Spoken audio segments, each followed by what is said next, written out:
மடப்புரம் கோவில் காவலாளி கொடூரமாக அடித்து கொலை செய்யப்பட்டுள்ளார் என்ற பிரேத பரிசோதனை அறிக்கை அதிர்ச்சி அளிப்பதாக நீதிபதிகள் தெரிவித்துள்ளனர். இந்த வழக்கில் மதுரை மாவட்ட நீதிபதி உடனடியாக நீதி விசாரணையை தொடங்க உயர்நீதிமன்ற மதுரை கிளை உத்தரவிட்டுள்ளது. வழக்கின் பின்னணி என்ன? இளைஞர் அஜித்குமாரை கொடுமையாக தாக்கியதற்கு பின்புலத்தில் இருப்பது யார்? முதல் தகவல் அறிக்கை பதிவு செய்யாமல் சிறப்பு பிரிவு போலீசார் வழக்கை கையில் எடுத்தது எப்படி? தாக்குதல் நடத்தப்பட்ட கோவிலில் உள்ள சிசிடிவி காட்சிகள் எங்கே என நீதிபதிகள் சரமாரி கேள்விக்கணைகளை தொடுத்துள்ளன.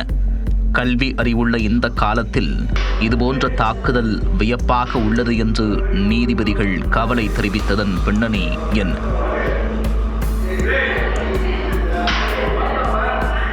மடப்புரம் கோவில் காவலாளி உயிரிழந்தது தொடர்பான பொதுநல வழக்கு உயர்நீதிமன்ற மதுரை கிளையில் விசாரணைக்கு வந்தது. நீதிபதிகள் SM சுப்பிரமணியன், மரியா கிளிட் அமர்வு முன்பு விசாரணை நடைபெற்றது. அப்போது உடற்குராய்வு தொடங்குவதற்கு முன்பு அஜித்குமாரின் உடலை முழுமையாக பார்க்க அவரது தாய் மற்றும் சகோதரரை அனுமதிக்கவில்லை என்று வழக்கறிஞர் ஹென்றி திவேன் தெரிவித்தார். நகை திருட்டு தொடர்பாக புகார் கொடுத்த நிகிதா ஓர் IAS அதிகாரியின் நெருங்கிய உறவினர் என்றும் அதனால்தான் முறையாக விசாரணை நடத்தாமல் இளைஞர் தாக்கப்பட்டதாகவும் ஹென்றி திவேன் வாதிட்டார். மேலும் தனிப்பிரிவு காவலர்களிடம் அடித்து விசாரியுங்கள் என்று காவல் ஆய்வாளர் மற்றும் DSP கூறியதாக வழக்கறிஞர் மாரிஸ்குமார் குற்றம் சாட்டியுள்ளார். எனவே அவர்கள் மீதும் வழக்கு பதிவு செய்ய வேண்டும் என்றும் கோரினார். இதனையடுத்து புலன் விசாரணை நடத்துவதுதான் போலீசாரின் வேலை என்று சுட்டிக்காட்டிய நீதிபதிகள் ஏன் காவல் நிலையத்தில் வைத்து விசாரிக்கவில்லை என்று கேள்வி எழுப்பினர். காவல் நிலையத்தில் CCTV கேமரா வேலை செய்கிறதா என்று வினவிய நீதிபதிகள் CCTVகளில் பதிவாகிவிடக்கூடாது என்பதற்காக வெளியிடத்தில் வைத்து அடித்தார்களா என்றும் காட்டமாக கேள்வி எழுப்பினார்.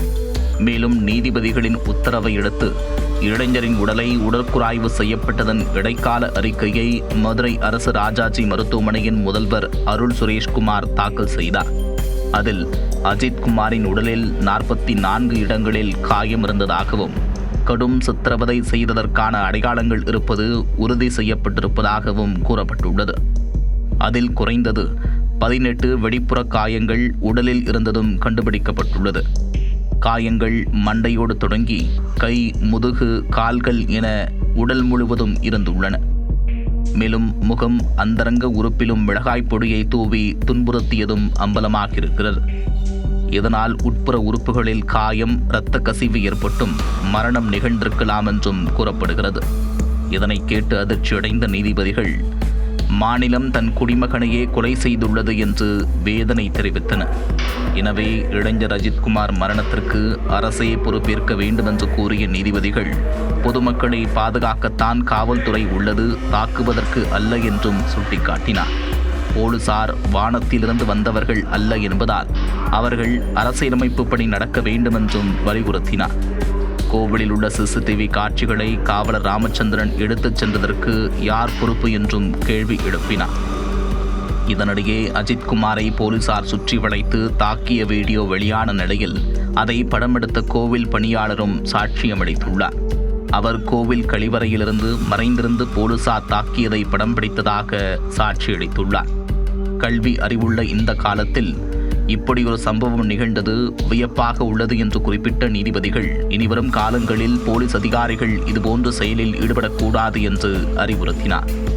இதனையடுத்து கோவில் காவலாளி மரணம் தொடர்பாக மதுரை மாவட்ட நீதிபதி உடனடியாக நீதி விசாரணையை தொடங்க வேண்டும் என்றும் நீதிபதிகள் உத்தரவிட்டனர். அதன்படி மதுரை மாவட்ட நீதிபதி ஜான் சுந்தர்லால் சுரேஷ் இந்த வழக்கு தொடர்பாக விசாரணை நடத்துவார் என்றும் அவரிடம் வழக்கு தொடர்பான ஆவணங்களை திருப்புவனம் காவல் ஆய்வாளர் மற்றும் சிவகங்கை SP வழங்க உத்தரவிட்டு வழக்கு விசாரணையை வருகிற ஜூலை 8ஆம் தேதிக்கு ஒத்திவைத்தனர். நீதி விசாரணைக்கு உத்தரவிட்டிருப்பதால் குற்றம் சாட்டப்பட்ட போலீசார் மீது உரிய நடவடிக்கை எடுக்கப்படும் என்று வழக்கறிஞர்கள் நம்பிக்கை தெரிவித்துள்ளனர்.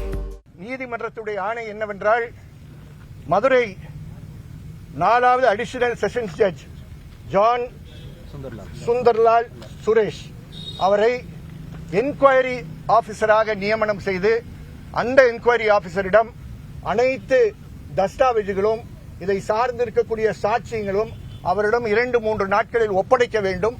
அவர் ஆய்வு செய்து 8/7/26க்குள் நீதிமன்றத்துக்கு தன்னுடைய அறிக்கையை முழுமையாக அவர் சமர்ப்பிக்க வேண்டும் என்ற ஆணை அவர்கள் குறிப்பிட்டிருக்கிறார்கள்.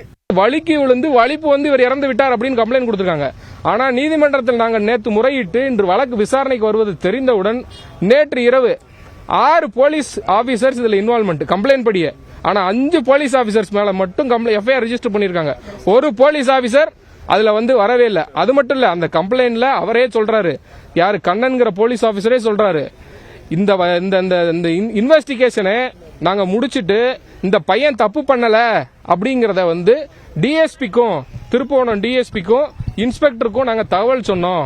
அவங்க எங்களுக்கு சொன்னது நல்லா விசாரிச்சு இதை கண்டுபிடிங்கன்னாங்க. அந்த நல்லாங்கிற வார்த்தை நல்லா அடிச்சு விசாரிங்கிறதுக்கு தான் அர்த்தம். அவங்கள யாரையும் இந்த கேஸ்ல சேர்க்கல.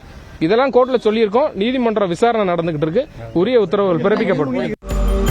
இதனிடையே அஜித்குமார் கொலை வழக்கில் காவல்துறையைச் சேர்ந்த 5 பேர் மீது குற்றம் சாட்டப்பட்டிருக்கும் நிலையில் இந்த வழக்கின் விசாரணை குறித்து எந்தவிதமான ஐயப்பாடும் எழக்கூடாது என்பதை கருத்தில் கொண்டு இந்த வழக்கை சிபிஐ விசாரணைக்கு மாற்றி முதலமைச்சர் மு க ஸ்டாலின் உத்தரவிட்டுள்ளார்.